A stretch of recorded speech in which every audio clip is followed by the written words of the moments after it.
I've also heard people say, well, I'm married, and if I were to die suddenly, my wife or my husband or my spouse partner would get everything anyway, so I don't need to invest the time and money in this.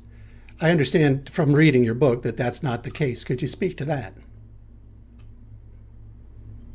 Yeah, that's actually one of the biggest myths that we face, and one of the biggest challenges that we face. I regularly teach an estate planning course to realtors in San Antonio, and these are people who know real estate, and they have gone through at least some study of, in Texas, we're a community property state, which means, if you're married, the property, you have a 50% interest in all the property of you and your spouse that you've gained during that marriage. And so, but I'll lay out a scenario, and I'll ask them, okay, uh, husband and wife are married. They've been married 20 years. Husband has a child from a previous relationship. He passes away. What happens to the community property? And without fail, uh, there will be 15 different answers coming from the room.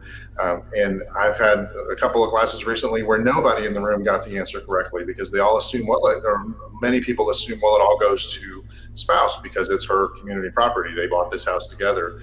And in that scenario, the answer is no. It goes to his half goes to his children, not his spouse. And Wow. I see I have to help a lot of people pick their jaw up off the floor when they realize that it's what I've just said. And sometimes they don't believe me, and I have to explain to them, no, the different scenarios. And so the reality is, what you think is going to happen with your estate may not be what really happens. The only way to ensure that what you want to happen happens is to put it in writing, put a plan together.